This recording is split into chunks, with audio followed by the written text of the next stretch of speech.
Marcos capítulo 7, a partir do versículo 1 até o 23. Os irmãos já encontraram? Amém.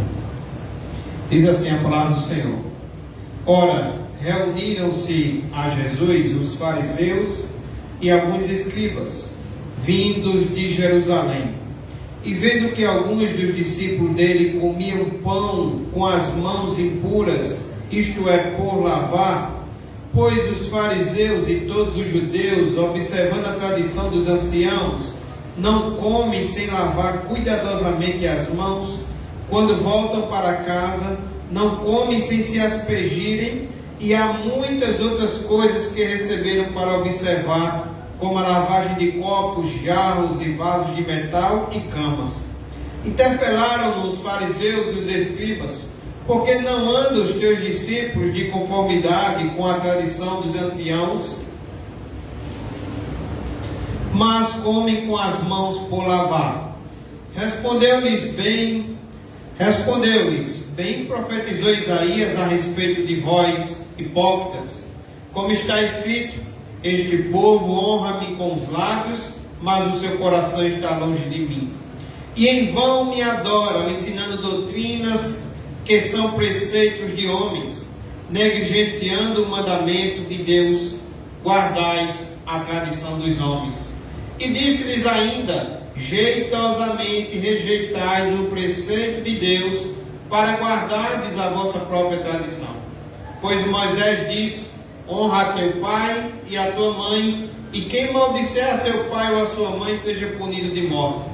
Vós, porém, dizeis: se um homem disser a seu pai ou a sua mãe, aquilo que poderias aproveitar de mim é corbão, isto é oferta para o Senhor, então o dispensais de fazer qualquer coisa em favor de seu pai e de sua mãe, invalidando a palavra de Deus pela vossa própria tradição, que vós mesmos transmitistes, e fazeis muitas outras coisas semelhantes.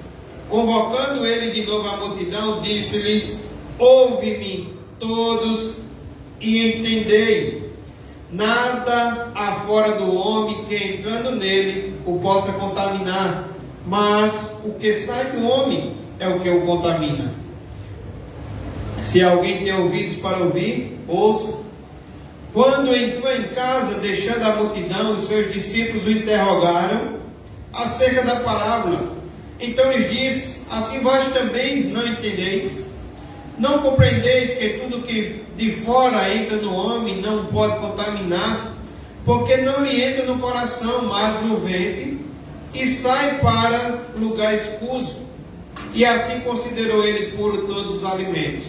E dizia: o que sai do homem, isso é o que contamina, porque de dentro do coração dos homens é que procedem os maus desígnios, a prostituição, os furtos, os homicídios, os adultérios, a avareza, as malícias, o dolo, a lascívia, a inveja, a blasfêmia, a soberba, a loucura. Ora, todos estes males vêm de dentro e contaminam o homem. Amém? Pai querido, como já foi orado, Senhor, pedimos a tua intervenção. Teu Santo Espírito esteja agindo em cada coração, Senhor, nesta noite, conforme a tua vontade, Senhor. A irmã Liliana também orou aqui, Senhor, te pedindo um novo coração, te pedindo um coração que perdoa, coração, Senhor, que ama, que guarda os teus mandamentos. Então, Senhor, nos faz isso nessa noite, que viemos conhecer, Senhor, a verdadeira espiritualidade, que viemos, ó Senhor, nos esvaziar de nós mesmos, de qualquer, Senhor, ação, emoções ou pensamentos malignos que procedem do nosso coração enganoso. Nos livra, nos abençoa, ser conosco, não sejamos hipócritas, mas sejamos discípulos do Senhor. Que oramos e pedimos em nome de Jesus. Amém. Meus irmãos, o tema de hoje é sobre a verdadeira espiritualidade. E desde quando a gente começou a ver o livro de Marcos, até aqui, Marcos escreveu 5 confrontações entre Jesus e os líderes. Eles, por exemplo, os acusaram de assumir prerrogativas divinas, quando a gente vê lá em Marcos capítulo 2, onde acontece a cura ali, daquele homem que é colocado por cima do telhado, né? Os fariseus, os líderes, perguntaram: por que fala ele deste modo? Isto é blasfêmia. Quem pode perdoar pecados, senão o que é Deus? Né? Então a gente vê aí o primeiro momento em que eles estão prontos para confrontar Jesus. No segundo momento está em Marcos capítulo 2, versículo 16, onde eles estão confrontando Jesus, achando que Jesus estão se ajuntando a pecadores. Capítulo 2, versículo 16 diz: os escribas dos fariseus, vendo comer em companhia dos pecadores e publicanos, perguntavam aos discípulos dele por que come e bebe ele com os publicanos e pecadores.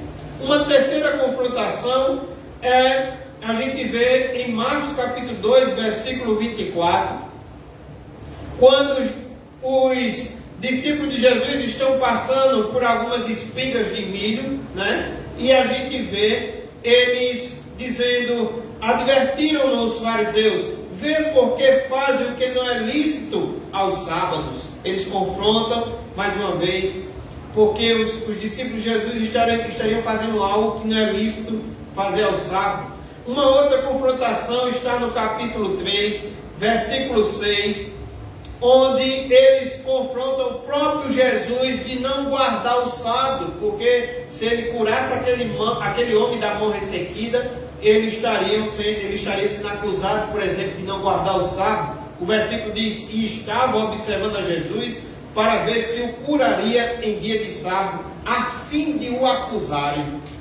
Uma outra confrontação vem no pecado da blasfêmia, né, contra o Espírito Santo, quando os fariseus se levantam para dizer que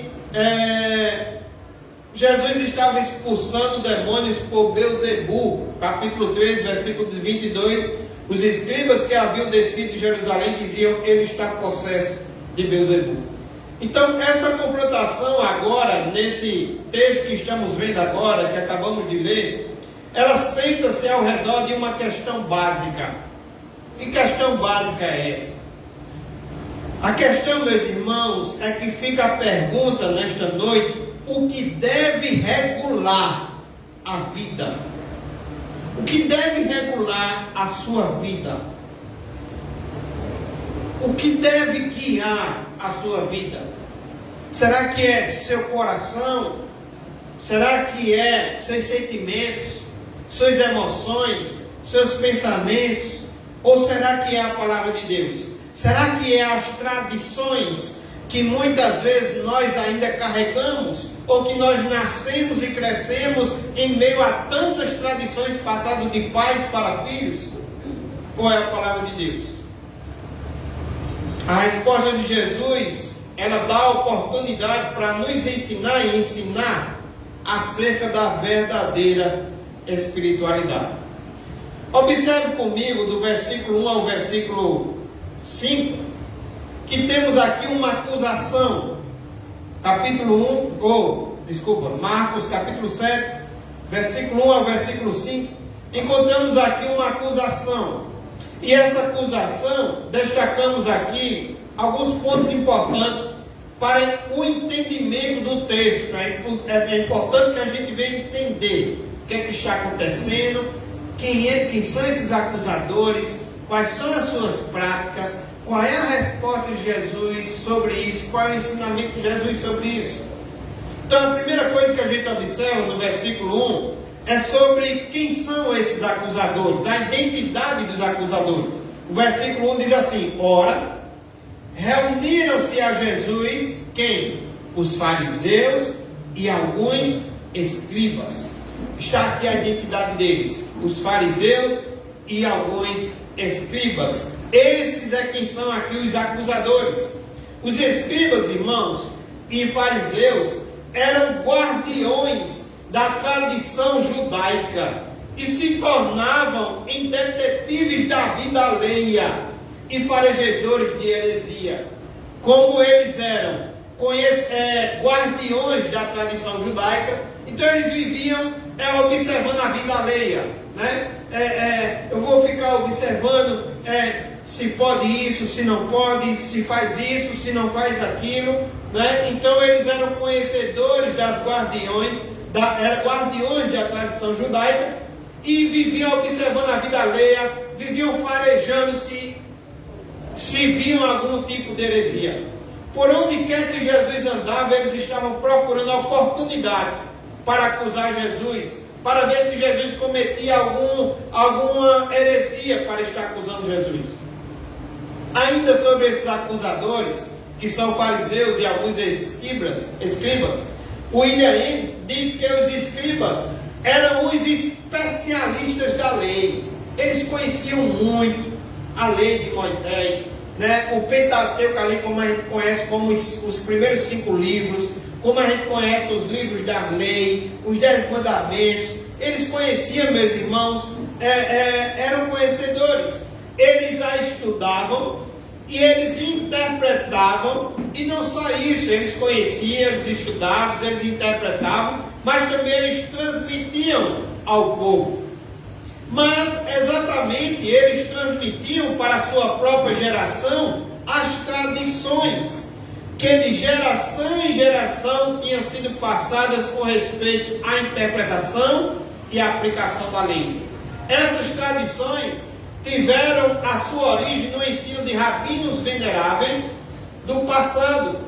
Os fariseus, por sua vez, eram aqueles que tentavam fazer todos crerem que eles estavam vivendo de acordo com o ensino dos escribas. Então a gente vê aqui que os escribas, quem eram os escribas, é importante a gente conhecer, eram aquelas pessoas que estudavam a lei, né, que interpretavam a lei, que ensinavam a lei ao povo. Quem eram os fariseus? Os fariseus eram aqueles que se apresentavam como: nós estamos cumprindo esses ensinamentos, nós queremos que vocês também creiam nesses ensinamentos.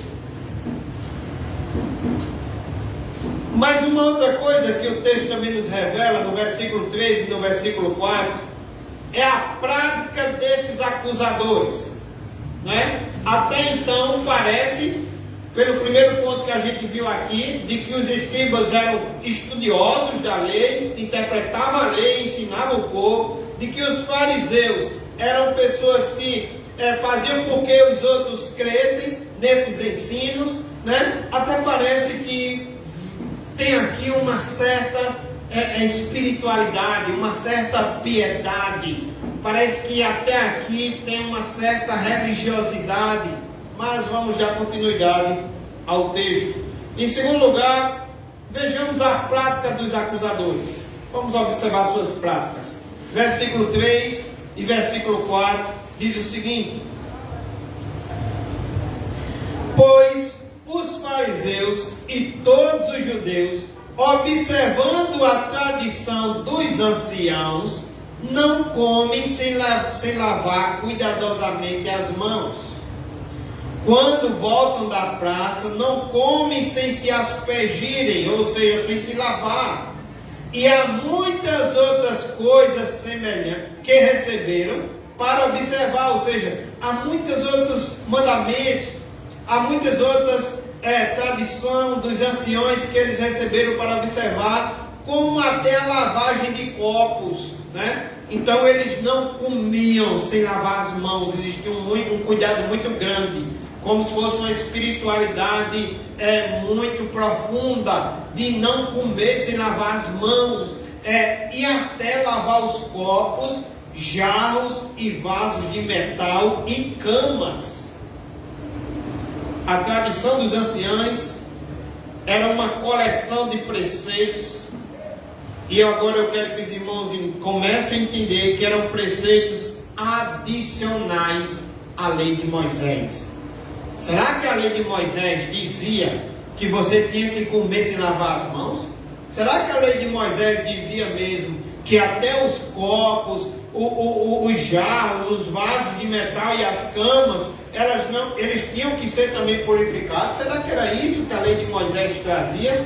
Então, eles haviam adicionado, eles haviam acrescentado coisas à lei de Moisés, que pretendia guiar os israelitas na aplicação dos mandamentos por meio das variadas circunstâncias da vida, né? Ou seja, como eu vou tratar isso na minha vida, como eu vou tratar aquilo na minha casa, como eu vou tratar isso no meu casamento, como eu vou tratar isso no meu trabalho. Existia muitos preceitos, existia muitas tradições que eles haviam acrescentados. Por isso o texto chama aqui de tradição dos anciões. Podemos chamar também de tradição dos homens. Era uma coisa que não estava no livro da lei, não estava escrito no Pentateuco, não estava escrito nos 10 mandamentos. Eles adicionaram, sabe? Eles acrescentaram algumas coisas e vocês tinham que ser, o povo tinha que ser guiado, né, segundo os escribas e os fariseus, por essas tradições, por esses acréscimos, né? Parecia algo muito piedoso. Eles se consideravam até separados, como se fosse um mais santo do que aqueles outros que não fizessem essas tais coisas. Então a gente observa que no versículo 3 e no versículo 4,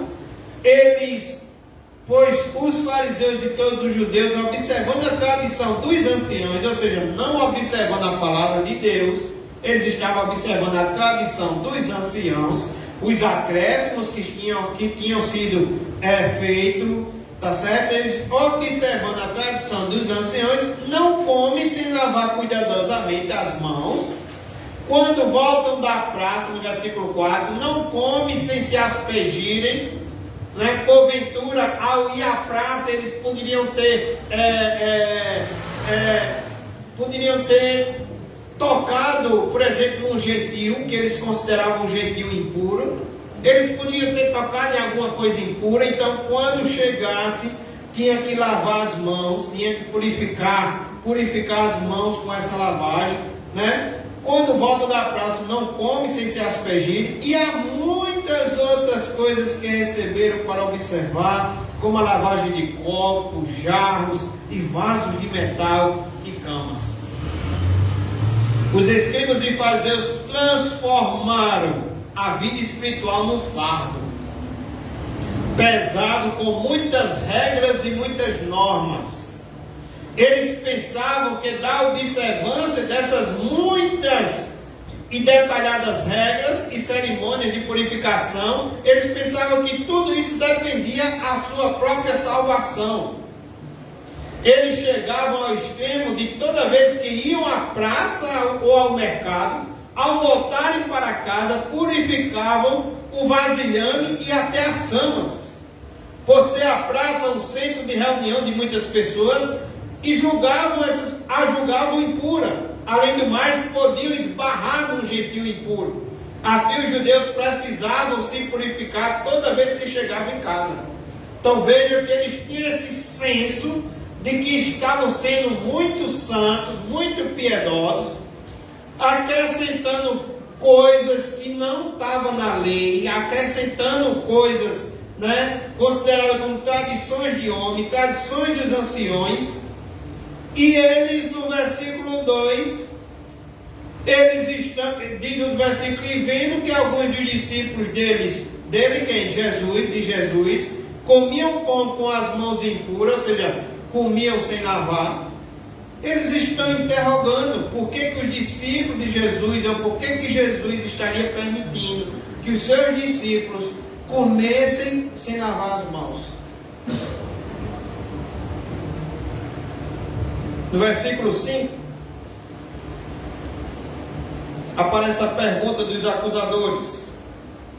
Interpelaram, versículo 5 diz, interpelaram os fariseus e os escribas, porque não andam, interpelaram ou perguntaram os fariseus e os escribas, porque não andam os teus discípulos, veja, os escribas e os fariseus, esses mestres, entre aspas, né, conhecedores da lei, interpretadores da lei, que passava de geração em geração, que acrescentaram coisas à lei, que acabaram botando um jugo pesado, eles estão perguntando a Jesus: por que não andam os teus discípulos de conformidade com a tradição dos anciãos, mas comem com as mãos por lavar? Então os fariseus e escribas estão escandalizados, porque os discípulos de Jesus não purificavam as mãos para comer, nem mesmo prestavam obediência à tradição dos anciãos. Essa acusação tinha um propósito de quê? De atingir a Cristo. Eles são acusadores, eles seguiam rituais vazios e queriam que os outros também fizessem o mesmo. Eles estavam cegos e queriam conduzir os outros cegos também para o abismo. Essa lavagem de mãos não tinha a ver com higiene pessoal ou a ordenança da lei de Moisés, mas apenas com a tradição dos escribas e fariseus. Isso era um fardo que eles inventaram para o povo carregar. Mateus 23, versículo 4, Jesus nos diz o seguinte: na cadeira de Moisés se assentaram os escribas e os fariseus, ou seja, eles conhecem a lei de Moisés, sentaram na cadeira de Moisés, estudaram, interpretaram e ensinaram. E o versículo 3 diz: fazei e guardai, pois tudo quanto ele vos disser. Jesus está dizendo: vocês façam e guardam tudo que ele vos disser. Porém, não os imiteis nas suas obras. Essas tradições dos anciãos eram obras. Lembra que eu já disse aqui nesta noite? Eles, por fazerem isso, acreditavam que seriam salvos por essas obras. Aí o texto diz, ele diz: porque dizem e não fazem. Ou seja, nem eles faziam, nem eles cumpriam com tudo que eles tinham acrescentado. Versículo 4: atam fardos pesados e difíceis de carregar, e os põem sobre os ombros dos homens. Entretanto, eles mesmos nem com o dedo querem movê-los. Veja que o fardo dos escribas e dos fariseus eram fardos pesados, que vinham de tradições de homens, tradição dos anciãos, não é? Não vinha da palavra de Deus, suas vidas não eram reguladas pela palavra de Deus, era por tradições de homens. É interessante que aqui o texto de Mateus diz que os fardos deles eram fardos pesados e difíceis de carregar. E engraçado que quando Jesus fala do fardo dele, ele diz: meu jugo é meu fardo é leve e o meu jugo é suave. Esses líderes, irmãos religiosos, cometeram dois grandes equívocos. Primeiro, eles pensavam que por observar esses ritos eram melhores que os outros. Eles tinham um alto conceito de si mesmo. Eles eram jactanciosos. O que é jactanciosos? São pessoas que ostentam suas qualidades e seus feitos, que expressam arrogância ou que possuem opinião muito elevada sobre si mesmo, vaidoso, orgulhoso, e se julgavam mais santos, mais puros, mais dignos do que as demais pessoas. Esse texto me faz lembrar em Lucas capítulo 10,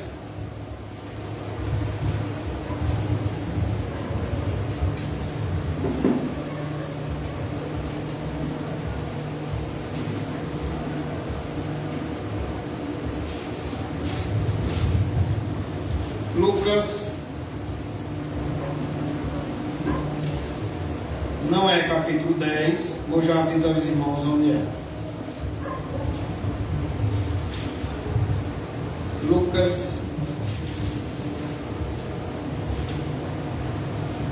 Lucas capítulo 18, a partir do versículo 9. Isso me faz lembrar esse equívoco desses religiosos, isso me faz lembrar a parábola do fariseu e do publicano. Eu disse a vocês que primeiro eles pensavam que por observar esses ritos, eles eram melhores do que os outros. Vamos ver quem achou também que era melhor do que os outros? A partir do versículo 9. Propôs também essa parábola a alguns que confiavam em si mesmo. Está vendo? Alguns que confiavam em si mesmo, por se considerarem justos, e desprezavam os outros. Veja, uma parábola justamente acerca de um fariseu que ele, por observar alguns ritos, ele se acha melhor do que os outros, tem um alto conceito de si mesmo. E aí o versículo 10 diz: 2 homens subiram ao templo com o propósito de orar. 2 homens vão orar. Vamos ver o que acontece com o fariseu, que é alguém que está equivocado, porque acha que é mais santo do que os outros, por observar tradições, né? Por observar algumas coisas, por querer ostentar algumas coisas, por querer expressar arrogância ou opinião elevada sobre si mesmo. 2 homens subiram ao templo com o propósito de orar, um fariseu e o outro publicano. O fariseu posto em pé, e agora vamos ver o fariseu como é que orava. O fariseu posto em pé orava de si para si mesmo. De si para si mesmo. Desta forma: ó Deus, graças te dou, porque não sou como os demais. Olha, não sou como os demais homens. E aí ele ainda começa a dizer: roubadores, injustos e adúlteros, nem ainda como este publicano, né? Então ele estava se considerando melhor do que aquele outro que estava ali junto com ele para orar. Mas lembre que ele está orando de si para si mesmo, diz o texto. E versículo 12 ele começa a se exaltar: jejum 2 vezes por semana e dou o dízimo de tudo quanto ganho. O publicano, estando em pé, versículo 12, eu quero parar um pouquinho aqui para dizer aos irmãos: não há nada de errado em jejuar 2 vezes por semana e em dar o dízimo de tudo quanto ganha. Nada de errado nisso. Mas temos uma pessoa aqui que está se exaltando. Eu oro mais do que fulano, eu jejuo mais do que ciclano, eu dou o dízimo mais do que beltrano, eu sou mais santo, eu sou melhor. Versículo 13: o publicano, estando em pé, longe não ousava nem ainda levantar os olhos ao céu, mas batia no peito dizendo: ó Deus, ser propício a mim, pecador. Tem misericórdia de mim, Senhor, que eu sou um pecador. Versículo 14: digo-vos que este desceu justificado para a sua casa, e não aquele. Este quem? O último que foi falado no texto. O publicano desceu justificado para a sua casa, e não aquele, não a quem? E não o fariseu. Porque todo que se exalta será humilhado, mas o que se humilha será exaltado. Então, a gente vê lá no Sermão do Monte o Senhor dizendo que quando a gente fosse orar, não fosse como os fariseus, que querem orar nas praças para chamar a atenção do povo, e Jesus disse que eles vão receber o galardão do povo mesmo. Mas a gente orasse em nosso quarto, em secreto, não querendo chamar a atenção de alguém, não querendo mostrar para os outros que a gente é mais santo que os outros, mas a gente tivesse uma verdadeira espiritualidade.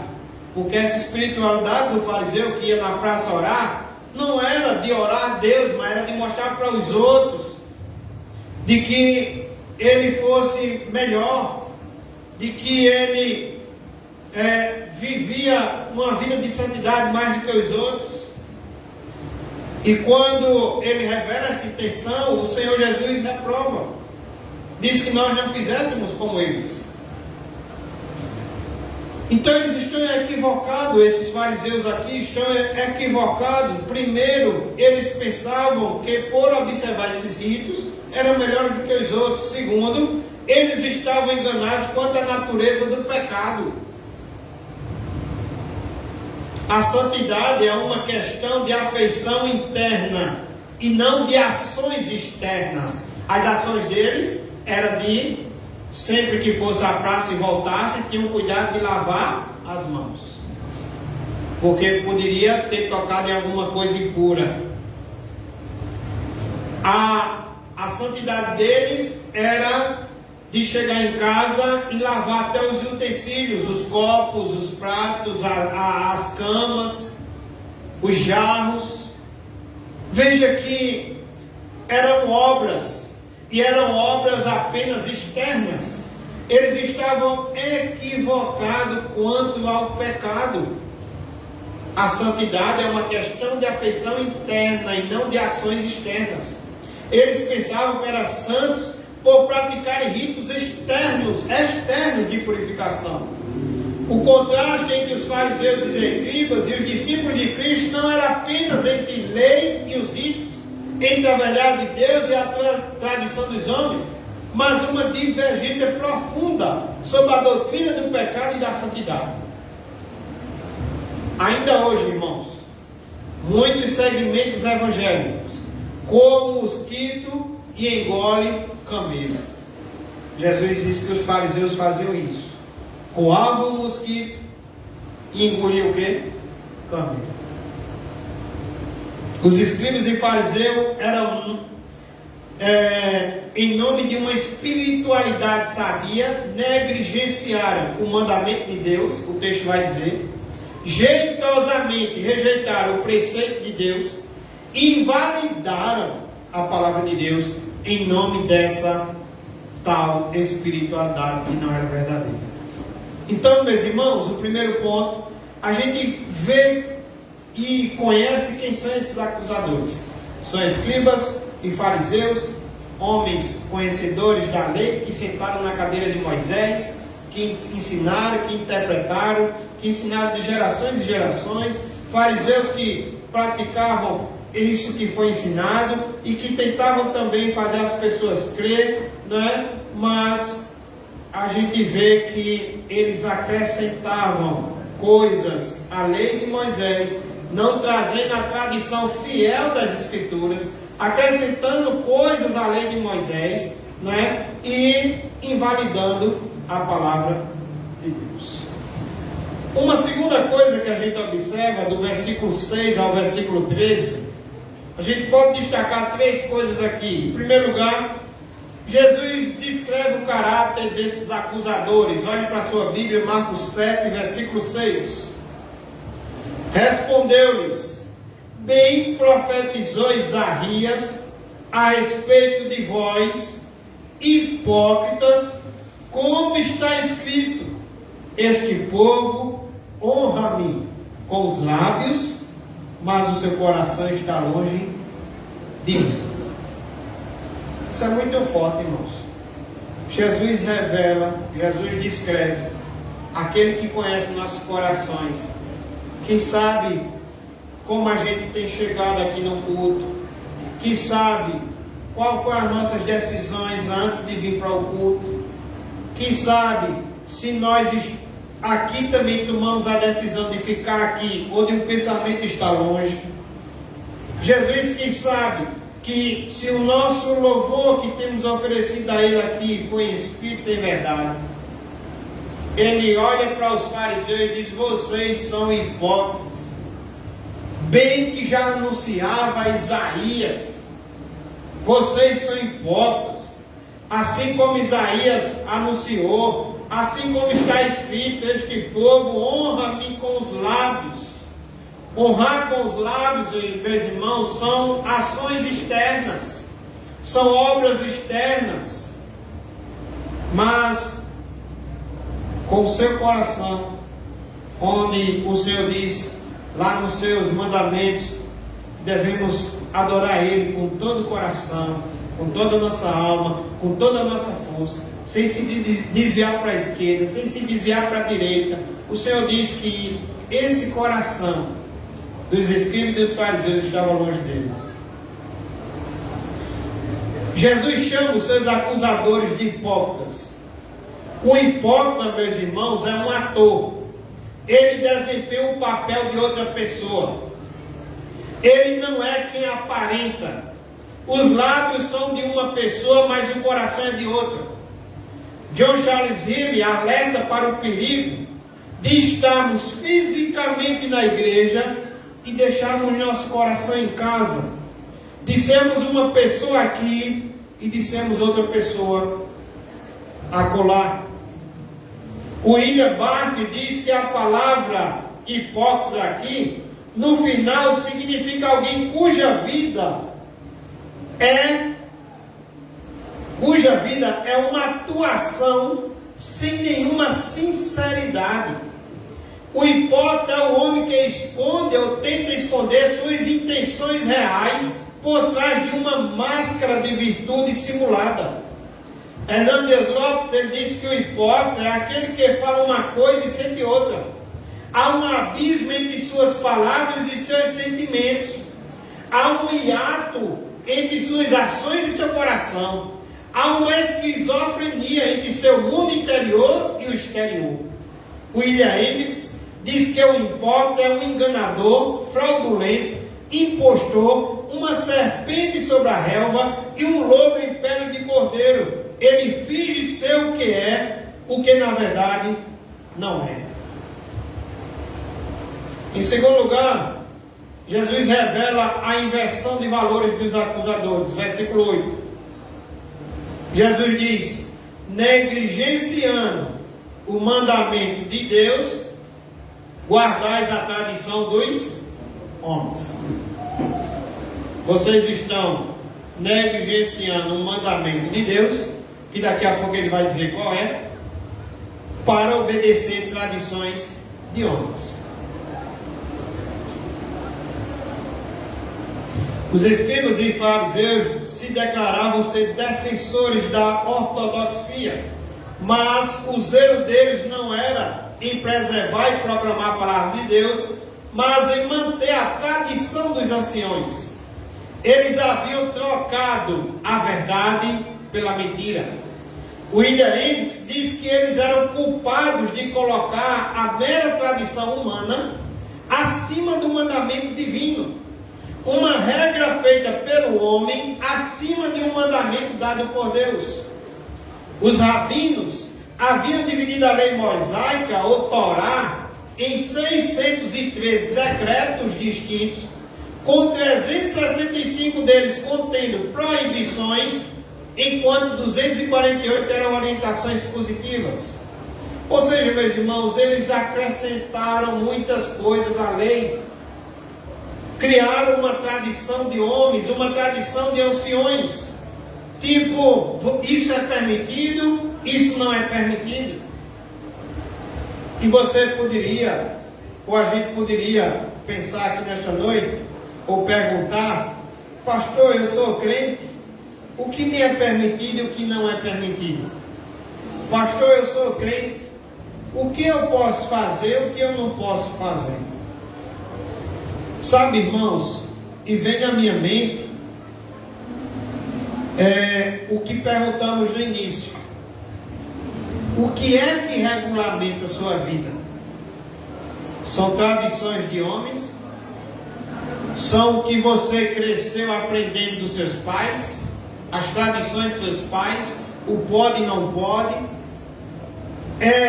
As tradições que alguém aprendeu de um padre?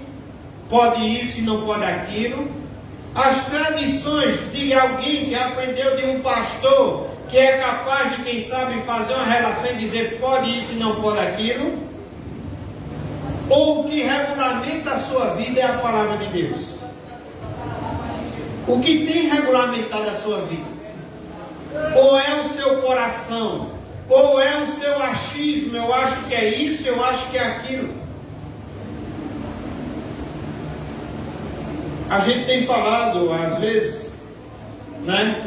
Tem orado aqui: Senhor, não nos deixa no piloto automático, para que eu venha, Senhor, louvar só por louvar, porque eu tenho um compromisso na igreja, para que eu não venha para a igreja só porque eu tenho um compromisso no domingo, ou porque eu não tenho para onde ir no domingo. Não nos deixa, Senhor, nesse piloto automático. A Bíblia diz que o Senhor procura, irmãos, verdadeiros adoradores. Adoradores que o adorem em espírito e em verdade. Precisamos fazer para Deus com sinceridade.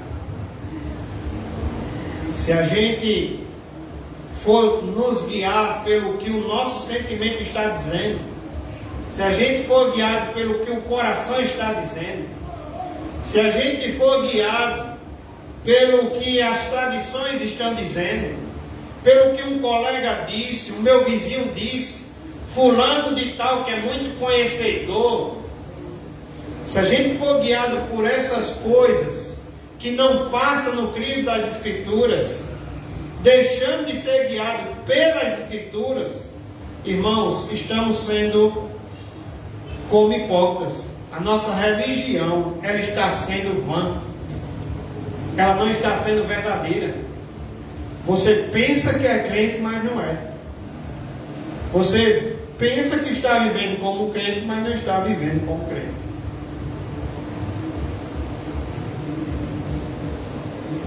E eu pensava,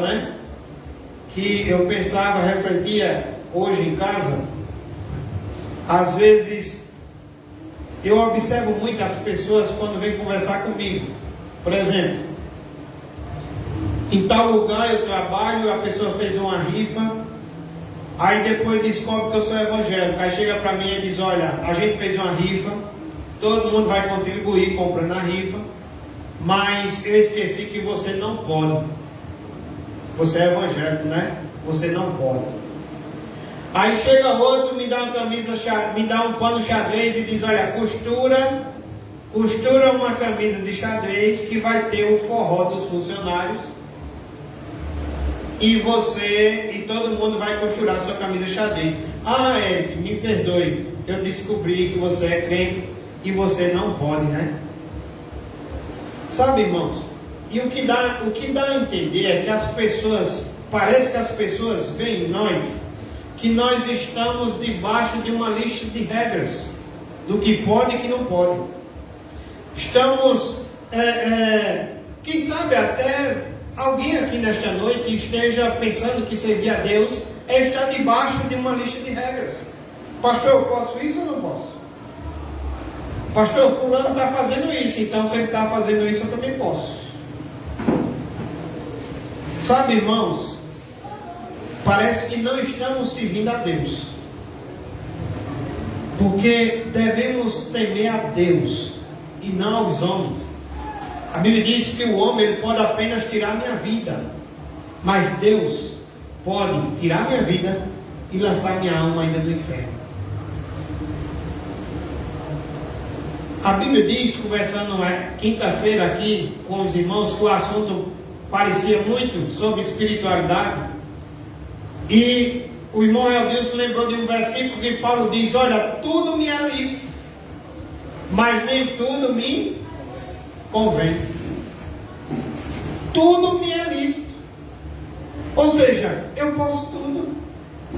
Você está pensando que o pastor é Deus, que vai estar tucaiando os irmãos, ou na casa dos irmãos, ou na porta dos irmãos, dizendo você pode ou não pode? A Bíblia diz que o crente habita nele o Espírito Santo de Deus. E o Espírito Santo de Deus, com a leitura da Bíblia, a não ser que você não esteja lendo a Bíblia, mas com a leitura da Bíblia, com a oração, a Bíblia diz que o Espírito Santo vai nos guiar, irmãos. Essa semana eu estava falando, terça-feira no culto de oração, o irmão Marival estava no culto, alguns irmãos também, e eu estava falando de uma certa vez, no início da minha caminhada, tive uma raiva assim de Edivânia, eu disse, vou sair de casa. Vou sair de casa e vou dormir um dia fora, nem que seja na casa de parentes, só para fazer raiva. Eu tenho que fazer raiva a ela. E além de fazer raiva a ela, ela tem que pensar que eu fiz algumas coisas erradas. Então eu vou para a casa de um parente, não digo onde eu estava e só volto no outro dia.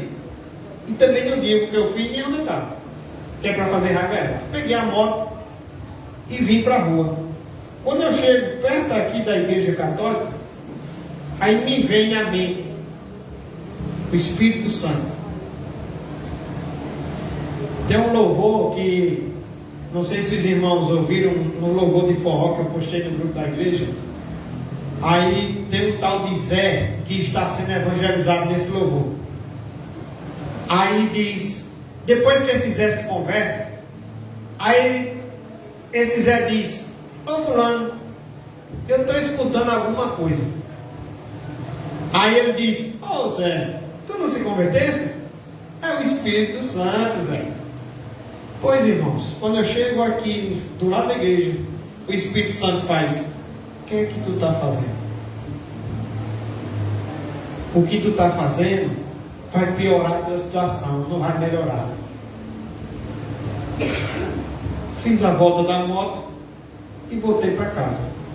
Isso é sinal de um convertido, como eu estava dizendo terça-feira, que às vezes quer chutar o pau da barraca, mas volta atrás, não é? Às vezes, eu vou fazer isso, eu vou fazer aquilo, mas tem um Espírito Santo dentro dele que orienta, que guia, que acorda, que desperta, e opa, não posso. Sabe, irmãos? Então, não precisamos ter uma lista. Eu não preciso fazer aqui uma lista do que você pode e do que você não pode. Paulo diz: tudo me é lícito, mas nem tudo me convém. Eu poderia muito bem participar dessa rifa no meu trabalho e os irmãos da igreja não ficar sabendo. Eu podia muito bem fazer essa camisa de xadrez, participar disso no meu trabalho, numa cidade vizinha, e os irmãos não ficar sabendo. Mas a questão é que aquelas pessoas que trabalham comigo acabam dizendo que eu não vou participar porque eu não posso. Mas a questão, irmãos, é que eu não estou debaixo de tradições de homens. Eu não estou debaixo de regras de homens dizendo você não pode isso, você não pode aquilo. A questão é diferente. A questão é que eu não quero. É diferente. Eu não posso de eu não quero. Eric, por que tu não toma uma hoje? Porque eu não quero. Não é porque eu não posso, não. É porque eu não quero. E por que eu não quero? Porque Jesus me libertou. As pessoas pensam que o livre é o livre para usar droga, é o livre para beber, é o livre para participar de um São João, é o livre para participar de uma procissão, é o livre para adulterar. As pessoas pensam que o livre é isso, mas não é. O livre é quando eu sou chamado a fazer um pecado que antes eu era escravo e agora eu digo, eu não quero. Esse é o livre. É alguém que era viciado nas drogas, chorava para sair das drogas e não conseguia, porque a gente não sai, a gente não deixa nossos pecados por si só. Mas um dia entregou a vida de Jesus, Jesus libertou. E alguém agora chega para ele e diz, vamos usar droga? E a resposta dele é, a resposta dele não é, eu não posso. A resposta dele é, eu não quero. Sabe, irmãos, quem é temente a Deus, quem tem nele o Espírito Santo de Deus, é conduzido, irmãos, pela palavra de Deus. O que é que um forró vai poder me dar? O que é que a droga vai poder me dar? O que é que a bebida vai poder me dar? Olhando para as Escrituras, uma alegria falsa, uma alegria passageira. Provérbio vai dizer, há caminhos que para o homem parece ser direito, mas que no final é caminho de quê? De morte.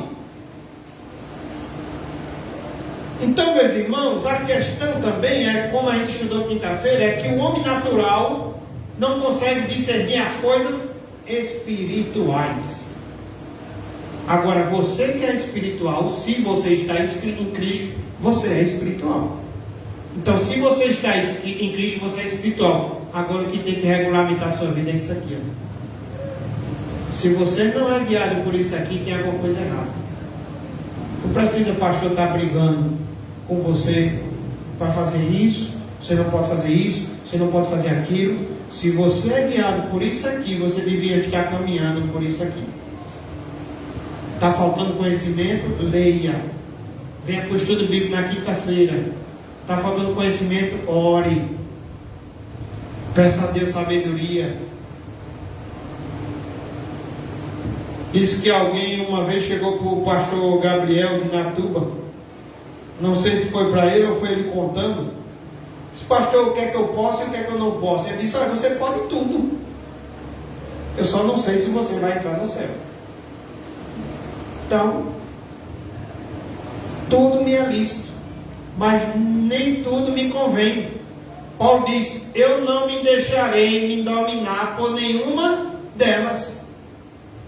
Sou convidado ao jogo por exemplo, de loteria, sou convidado, mas eu não me deixo me dominar, porque agora eu sou livre. Eu não sou mais escravo. Sou convidado a dançar um forró, mas eu não vou, porque agora eu sou livre. E a questão não é porque eu não posso, não é porque o pastor fez uma lista na igreja, é porque eu não quero, não me satisfaz. A alegria passageira. Então, irmãos, será que... E pior ainda, se a gente disser assim: fulano fizer, eu faço. Então não entendemos. Se Marivaldo beber uma, que Deus o livre. Se Marivaldo beber uma, pastor, eu bebo. Ele não pode? Então eu também posso. Não é assim que nos orienta as Escrituras. Se Marivaldo beber uma, o que eu posso fazer é chegar no meu irmão: e meu irmão, isso aqui não é bom para você. Eu tenho que chegar sendo regulado pelas Escrituras e mostrar ao meu irmão: isso aqui não é bom para você. Isso aqui não vai te trazer paz. Isso aqui não vai te trazer alegria.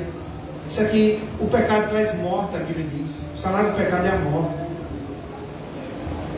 Mas não porque o irmão vai fazer, eu também vou. Então eu não sirvo ao Deus que meu coração está temente a Ele.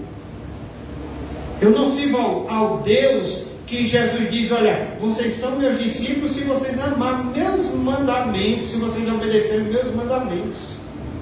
Então eu obedeço os mandamentos do Senhor, meus irmãos, não é porque Helder está obedecendo. Eu obedeço os mandamentos do Senhor não é porque a irmã Beta está obedecendo. Eu obedeço os mandamentos do Senhor, irmão, não é porque pastor Anderson fez uma lista do que pode e não pode para mim, não. É porque eu temo ao Senhor. O Senhor me alcançou. Eu estou livre.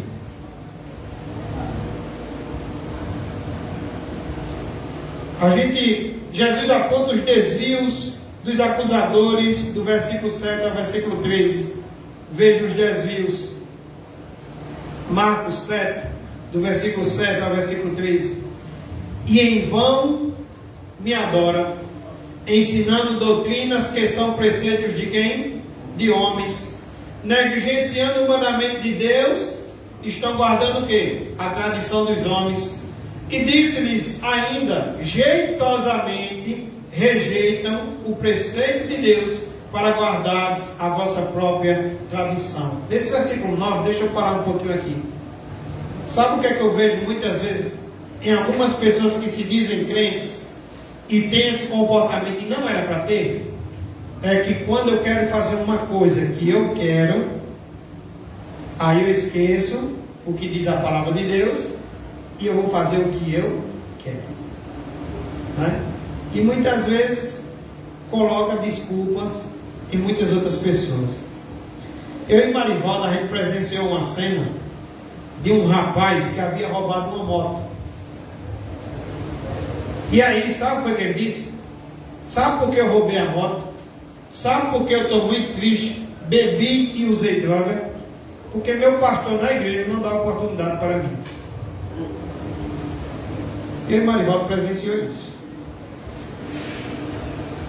Esse menino me parece que está servindo a homens, não está servindo a Deus. E a Bíblia diz que quando a gente cai no pecado, a gente caiu na nossa própria cobiça. Então, irmãos, às vezes a gente está com desejos que vêm no coração, precisamos ter muito cuidado com isso. Jeremias diz que nosso coração é enganoso. Há muitos desejos no nosso coração que vai fazer com que a gente peque. Uma vez, no meu início da minha caminhada, eu já contei isso aqui aos irmãos, eu fazia parte de outra igreja, e no início da minha caminhada, eu dava um dízimo de R$500 por mês, e quando teve um mês de eu dar R$1.000, meu coração endureceu. E aí a gente não quer entregar o dízimo. Entregava o dízimo de R$500, que era 10% de 5.000, e o Senhor tinha me dado os 5.000, mas no mês que era para entregar o dízimo de 1.000, que o Senhor tinha me dado 10.000, que também é 10% de R$1.000, eu não quis dar. Eu achei que o 1.000 era mais alto do que o 500. Nosso coração endurece. Nosso coração é duro. Nosso coração endurece. Revela-nos pecados. E a gente segura, retém o dízimo, furta a Deus, feito de Malaquias. Vocês estão roubando a Deus.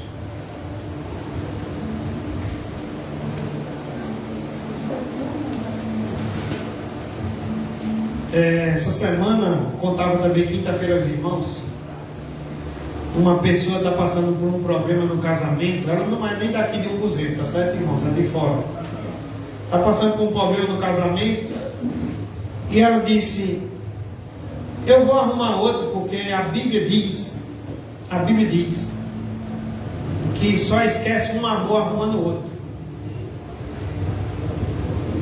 Falei, irmãos, está revelando, irmãos, o que tem no coração dela, não é o que tem na Bíblia, não. Ela ainda citou a Bíblia.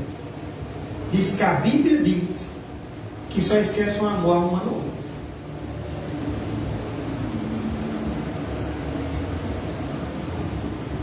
Sabe o que ela está seguindo? O coração. A raiva que está do esposo que está querendo se separar. O ódio. E outros pecados.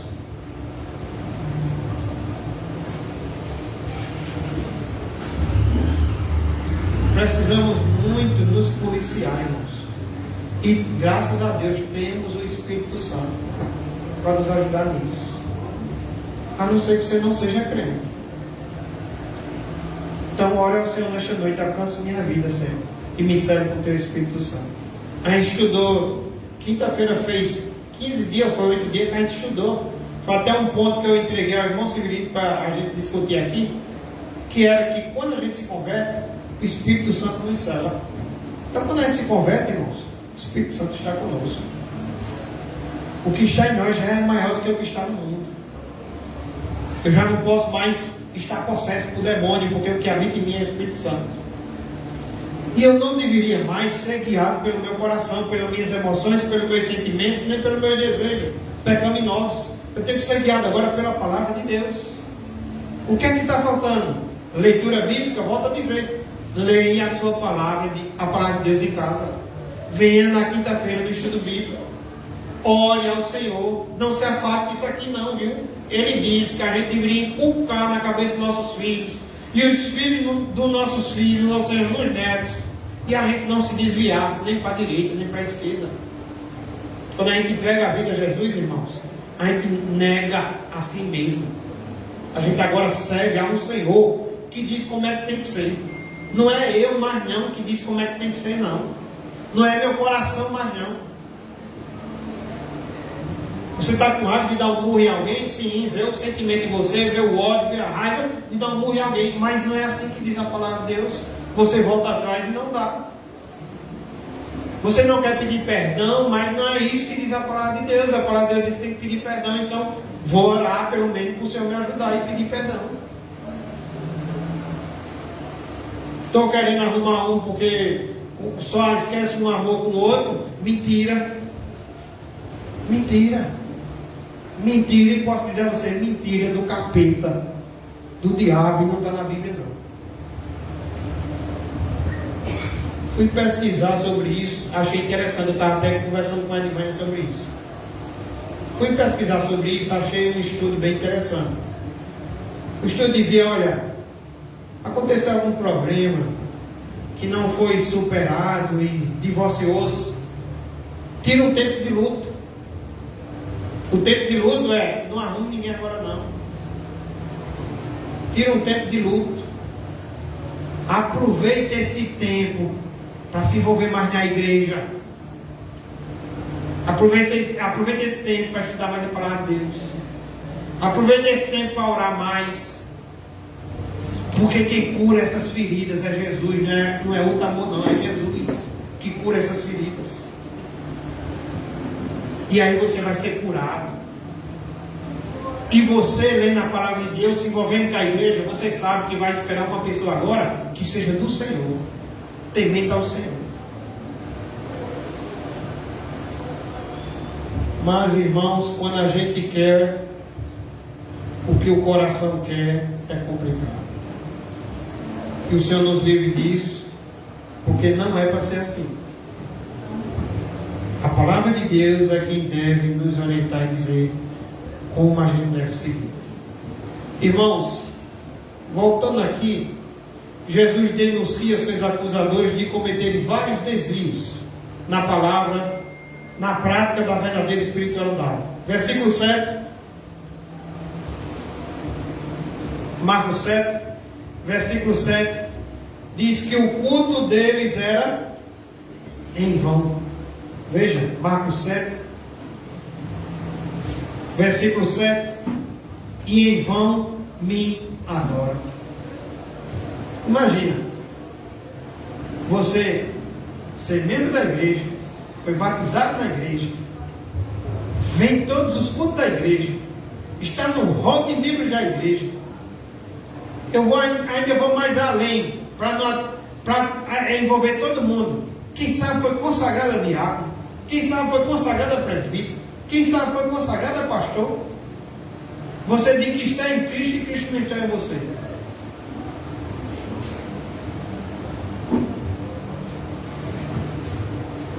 Você participa disso tudo e seu culto está sendo em vão.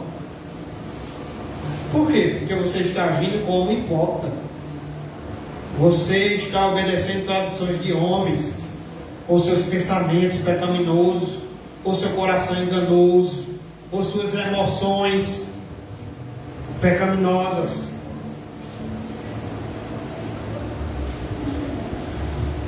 O culto deles era em vão, diz o versículo 7. Veja o que é que diz o versículo 8. Versículo 8 diz que, negligenciando o mandamento de Deus, eles negligenciavam o mandamento de Deus.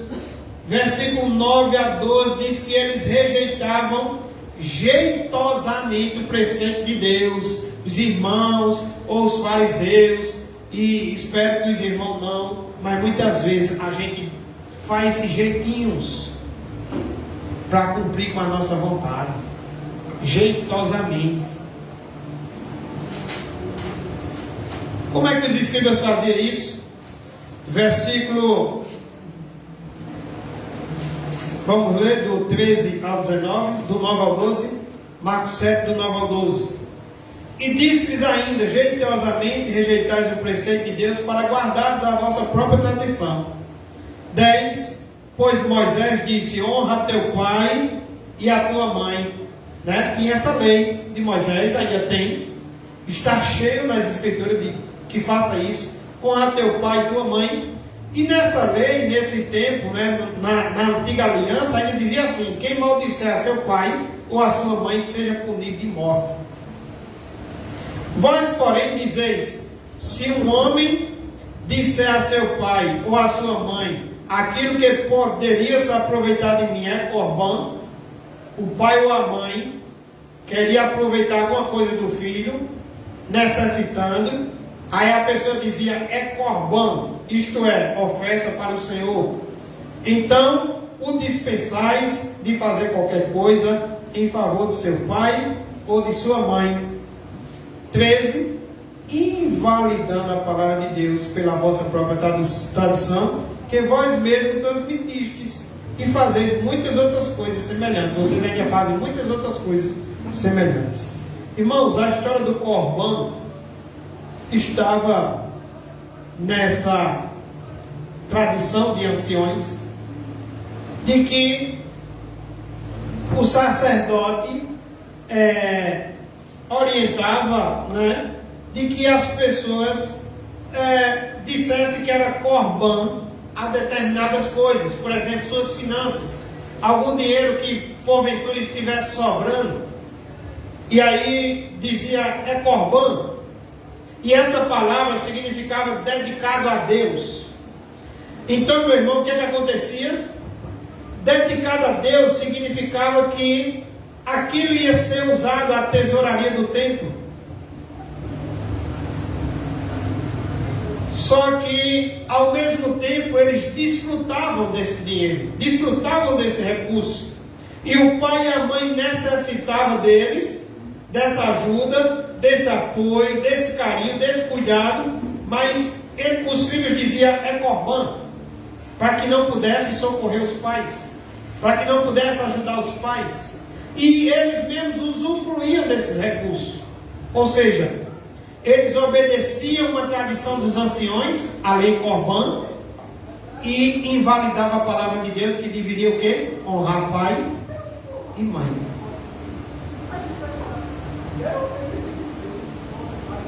Eles estavam não apenas ignorando a palavra de Deus, mas também invalidando a palavra de Deus.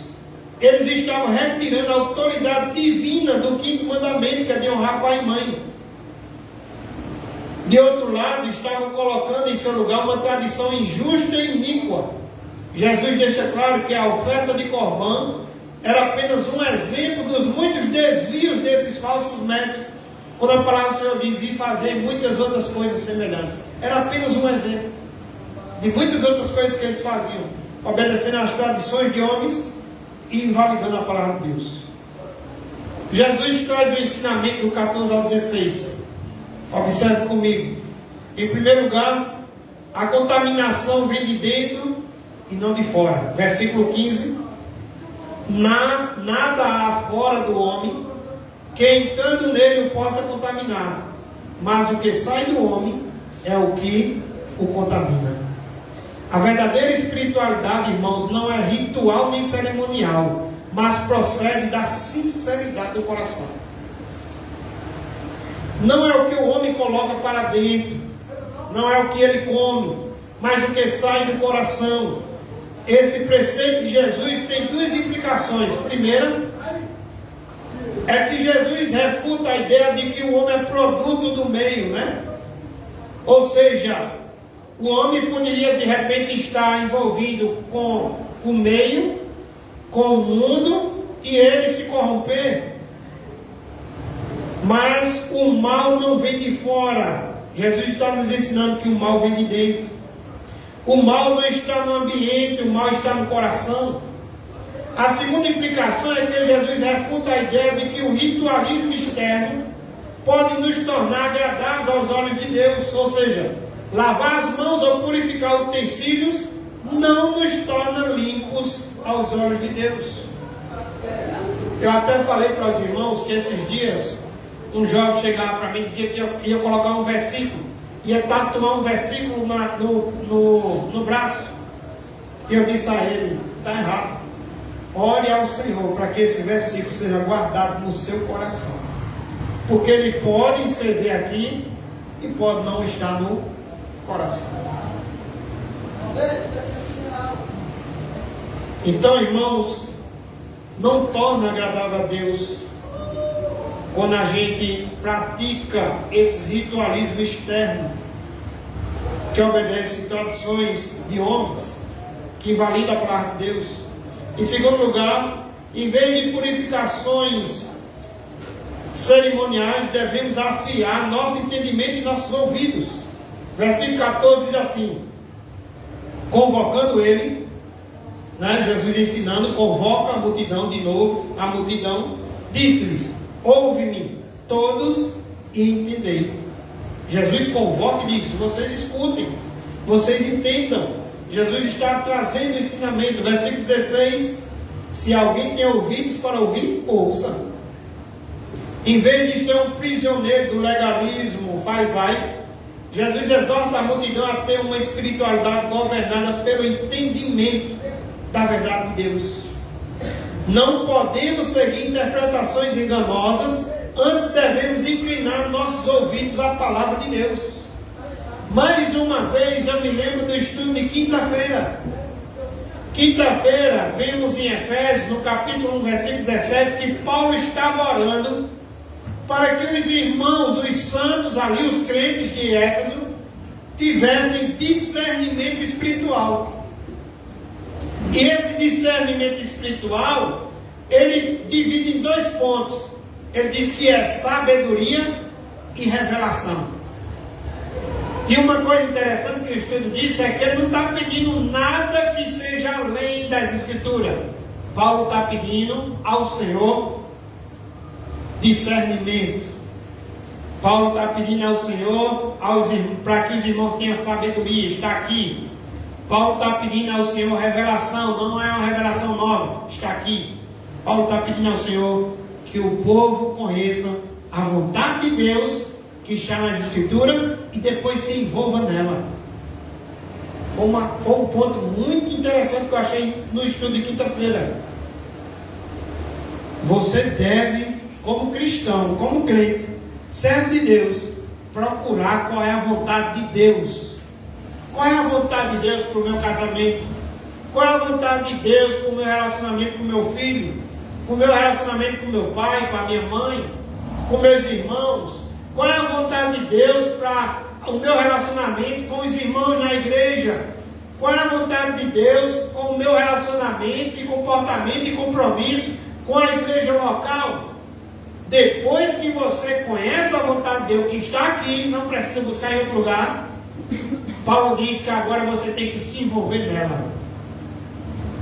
É assim, irmãos, que vamos agradar a Deus. Se você quer, se você de fato foi alcançado e quer agradar a Deus, é dessa forma. É conhecendo a vontade de Deus e depois se envolver nessa vontade de Deus. O último ponto está do versículo 17 ao 23. Jesus traz a explicação. Em primeiro lugar, a verdadeira pureza tem a ver com o coração e não com o estômago. Versículo 18 ao 20 diz o texto: então lhes disse, assim vós também não entendeis? Os discípulos, no versículo anterior, quando chega em casa, vai perguntar novamente a Jesus sobre essa parábola. E Jesus diz: oxe, vocês não entenderam também? Não compreendeis que tudo que de fora entra no homem não pode contaminar? Graças a Deus, aqui eu acho que não tem nenhum irmão que ainda está deixando de comer algumas coisas, Porque se considera impuro, porque lá na antiga aliança diz que era impura, não posso comer porco e outras coisas. Jesus, o mestre dos mestres, o seu mestre, ele está dizendo: não compreendeis que tudo que de fora entra no homem não pode contaminar, porque não lhe entra no coração, mas no ventre, e sai para o lugar escuso. E assim considerou ele quem? Jesus, puro todos os alimentos. Essa lei no Antigo Testamento de esse alimento é puro, esse alimento é impuro, ela tem uma intenção. Essa intenção, meus irmãos, ela deixa de existir no cumprimento da morte e ressurreição de Jesus Cristo. Ele é o nosso Cordeiro. A antiga aliança vai dizer que muitas coisas ali eram sombras de Cristo, apontavam para Cristo. E Cristo agora está dizendo que purificou todos os alimentos. Jesus está acabando com a paranoia da religião legalista, das listas intermináveis do pode e não pode. Jesus está declarando puro todos os alimentos. Não podemos considerar impuro o que Deus tornou puro. Está lá em Atos 10, versículo 15. O alimento desce ao estômago, mas o pecado sobe ao coração. O alimento que comemos é digerido e evacuado, mas o pecado permanece no coração, produzindo contaminação e morte. Em segundo lugar, os grandes males procedem do coração e não do ambiente externo. Versículo 21 ao 23.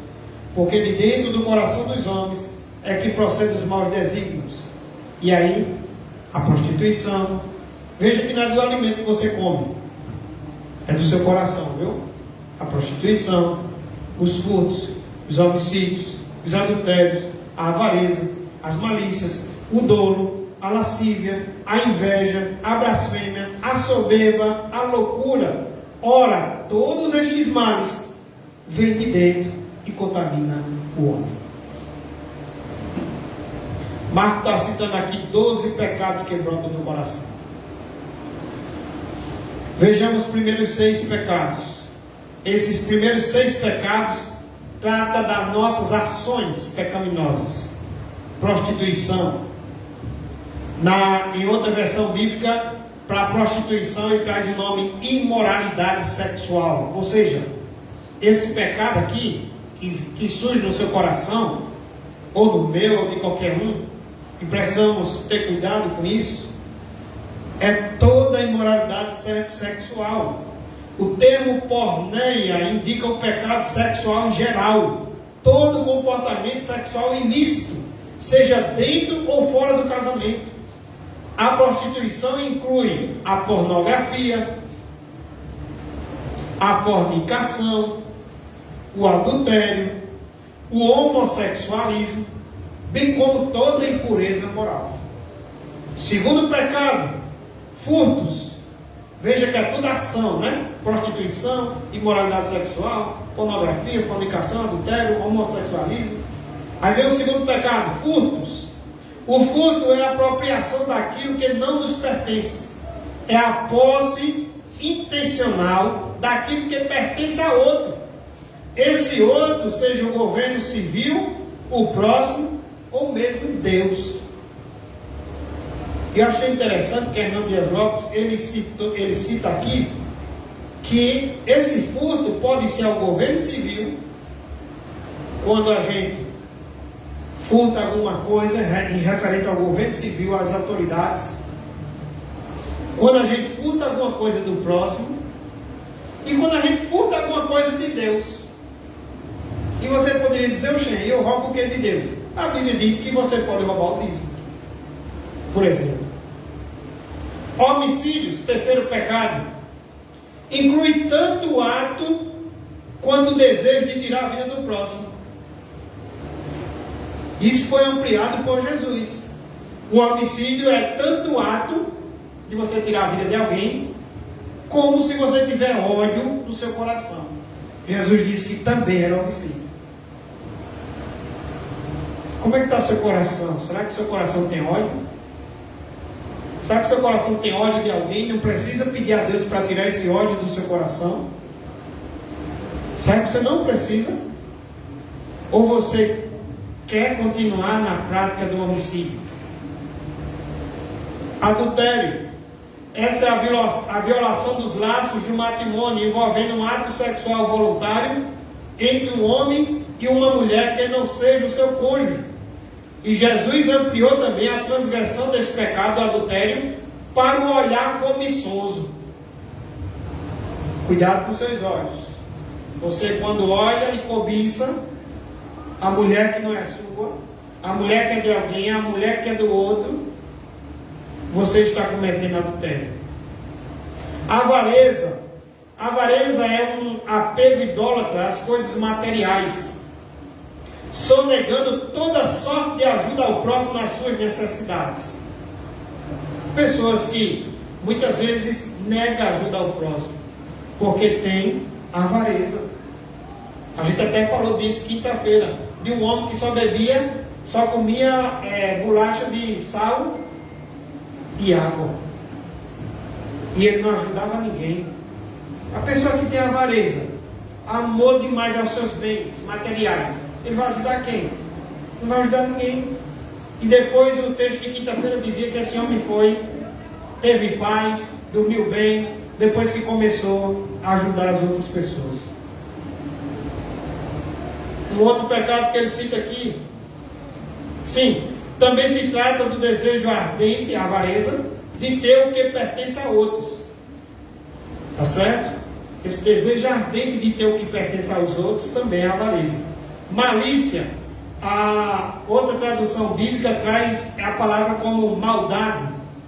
Isso poderia muito bem ser um somatório de todas as manifestações iníquas, tanto a já mencionada quanto as outras. Ou seja, malícia ou maldade envolve furtos, prostituição, homicídio, adultério, avareza e outras coisas. Vejamos os 6 pecados que trata agora do nosso estado do coração. Dolo. Em outras versões bíblicas, traz a palavra como engano. O dolo pode ser definido como artimanhas do engano. Lascívia. Em outra versão bíblica, traz o nome libertinagem. Impulso pecaminoso como luxúria e licenciosidade. Esse é um dos pecados mais destrutivos da alma, a inveja. Ela é como podridão nos ossos. Essa palavra inveja vem do latim invidia, que significa olhar contra. E foi a inveja que provou a morte de Abel, foi a inveja que jogou José no poço, provocou a revolta de Coré, Datã e Abirão, levou Saul a perseguir Davi, gerou as palavras rancorosas do irmão mais velho, do pródigo, e foi a inveja que crucificou Jesus.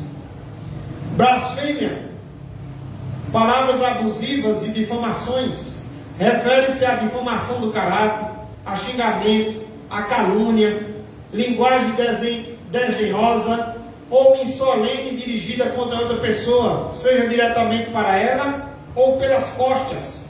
Blasfêmia. Soberba, aqui em outra versão bíblica traz o nome orgulho, a tendência maligna de imaginar-se melhor, mais hábil ou maior do que os outros. Fariseu, por exemplo. Por fim, loucura. Achei interessante que em outra versão bíblica traz o nome falta de juízo. O William Henry diz que esse termo resume as 5 propensões e palavras anteriores, ou seja, loucura ou falta de juízo envolve dolo, lascívia, inveja, blasfêmia, soberba. Isso é loucura e é falta de juízo. Qual é o remédio? Para finalizar, o remédio é um novo coração. É mais difícil ter um coração limpo do que ter mãos limpas. Então, é muito fácil ter mãos limpas.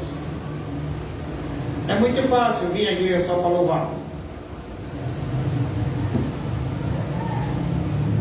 É muito fácil ter uma lista e dizer: ó, essa lista eu estou conseguindo cumprir. Ou você acha difícil? A gente tem pessoas que às vezes não é crente, mas se mandar buscar um negócio diário em tal lugar e dizer é fulano de tal, as pessoas vêm. Não é crente, mas tem uma certa moral. Não é crente, mas tem uma certa sinceridade. Coisa que às vezes tem pessoas que dizem que é crente que não tem. Se disser fulano de tal e for crente, o cabelo não chover nada. Então é mais difícil, irmãos, ter um coração limpo do que mãos limpas. É mais difícil, é mais fácil ser um religioso do que servir de fato a Jesus. Precisamos seguir de fato a Jesus. De fato é impossível ter uma vida aceitável a Deus com nossos corações contaminados, longe de sua graça purificadora. O Evangelho trabalha de dentro para fora, provendo a motivação interna necessária para adquirir caráter justo e para livrar-se de toda impureza e acúmulo de maldade. E aqui eu concluo lendo Tiago 1, do 21 ao 26, que diz assim: portanto, despojando-vos de toda impureza e acúmulo de maldade, acolhei Acolher, irmãos, aceitem. Guardem essa palavra no coração de vocês. Não endureçam. Jesus disse: aquele que tem ouvido, ouça. Saiam daqui refletindo sobre isso essa noite. Ele diz: olha, despojando-os de toda impureza e acúmulo de maldade, acolhei com mansidão. Com mansidão. Não é para você acolher essa mensagem com raiva, não. Com coração duro, não. Querendo pegar o pastor, não. Acolhei com mansidão a palavra em vós implantada, a qual é poderosa para salvar a vossa alma. Tornai-vos, pois, praticantes da palavra e não somente ouvintes, enganando-vos a vós mesmos. Porque se alguém é ouvinte da palavra e não pratica, assemelha-se ao homem que contempla no espelho o seu rosto natural. Depois a si mesmo se contempla e se retira, e para logo se esquece de como era a sua aparência. Mas aquele que considera atentamente na lei perfeita, lei da liberdade, e nela persevera, não sendo ouvinte negligente, mas operoso praticante, esse será bem-aventurado no que realizar. Quer ser bem-sucedido? Quer ser feliz? Quer ser aceitável diante de Deus? Quer ter a aprovação de Deus? Acolha a palavra de Deus. Guarde no coração para não pecar contra Ele. Não seja negligente em apenas ser ouvindo. Seja praticante. Ele diz: de tudo que você for fazer será bem-aventurado. Versículo 26. Se alguém supõe ser religioso, deixando de refrear a língua, antes se enganando o próprio coração, a sua religião é vã. E aqui eu concluo dizendo mais uma vez a vocês: é só ler Tiago capítulo 1, do 21 ao 26. Que Deus nos abençoe.